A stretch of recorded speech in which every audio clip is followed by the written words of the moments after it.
And now, get on back to Disney Channel's original series, The Proud Family.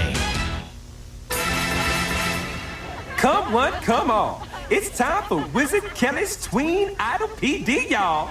The PD stands for public domain, because the wizard doesn't like paying royalties, y'all. In this contest, the wizard is the only one that'll get paid. So I guess the PD really stands for Pass the Ducats, y'all. Well, if Wizard Kelly is the only one who gets paid, what do we get? Winners receive a recording contract on Wizard Kelly Records. A worldwide musical tour, a movie deal with Wizard Kelly Studios, and a variety of commercial endorsements. And last but not least, an opportunity to sing with the pop diva herself, Alicia Keys, y'all. Not Wizard Kelly nor my Alicia Keys, y'all. Intro.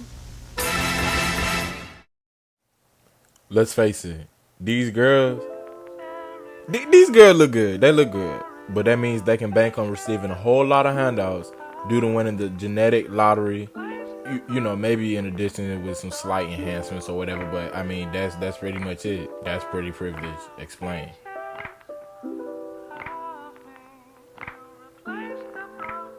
According to Urban Dictionary, pretty privilege can be defined as this. Now, it's seen primarily in women, but some men can experience this benefit also. The Proud Family's 5th episode of Season 3 beautifully displays a quite common happenstance in society today. From the intro, Wizard Kelly decides to host a twin idol singing competition. The winner receives an array of benefits in addition to meeting a popular singer, Trey World. My bad. I mean, Alicia Keys, y'all. Anyway, the two finalists boiled down to La Cienega Boulevard and Agatha Ordinario. Now, of course, you can see where I'm going with this. Although Agatha wins the competition at the end, she's scrutinized throughout the entire episode because her singing doesn't compare to looks. Her singing doesn't compare in looks to La Cienega. Well, I'm endorsing Agatha. You and everybody else assume that just because La Cienega is pretty, she's going to win. I'm not assuming. I am banking on it.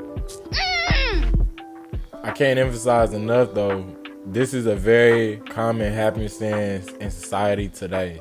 And it really affects both the attractive person and those around them. So for those of you who may be curious, this occurrence does have both pros and cons. Well, I mean, I guess everything in life does, but it wasn't really no need for you to point that out or even think that. You keep on interrupting my video and... You're lucky I don't turn you into monkey bread. Yeah, you know how much I like monkey bread. Anyway, there's benefits that come with looking good. And a lot of you can attest that. Attractive women get into clubs, parties, and venues for no charge. Attractive people are more likely to become leaders and are easily trusted. Attractive people tend to get away with more mischief, wrongdoing, immoral things. And attractive people tend to make friends easier and receive more attention and validation. Now, these things make people feel good. And that's oh my gosh. Y'all, I cannot read the script. Oh my gosh.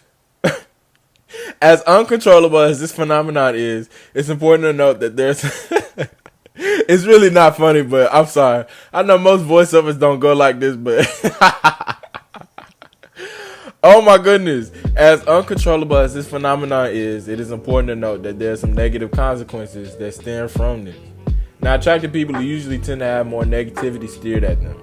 I can't tell you the amount of attractive men and women bullied for how they look.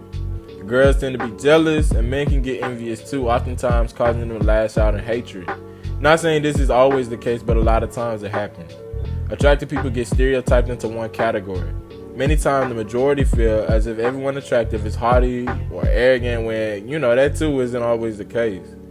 A lot of times, many, even on the other end of the spectrum, these people can become big-headed and vain. And, this causes entitlement and they can develop a warped sense of reality. When really the truth of the matter is that nobody owes you anything. So to think that you're deserving of a compliment, a follow, high praise from anybody is kind of audacious. I think it's important to remain humble. And as somebody who's working on improving this area in his life, I just want to leave you guys with a few beneficial tips, especially to those who might be struggling with being big-headed, desiring validation, or not being able to cope with the unfair reality that is pretty privileged. So let's face it, one more time. The privilege is not going anywhere. I'm going to say that one more time. This privilege is not going anywhere. It's actually getting worse, to be honest with you. Nowadays, everybody an IG model, OnlyFans, content creator. So why don't we just use it to our advantage without being problematic? You see, the RZA was white. I was going to slide over that, but I know too many people was going to pick that up. That's The cheating. wizard was right. Fixed. You see, pretty sells and ugly repels. Money, that is. Now, La Cienega was favored over Agatha because, and it's the exact same thing today. So many TikTokers, YouTubers, and influencers don't really have much talent compared to others who aren't up to society's standard of attractiveness.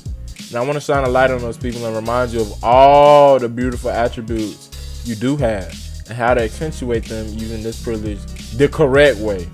Now, self-improvement is what I preach on this channel. If you make a few of these lifestyle changes, I guarantee you that you'll also be able to.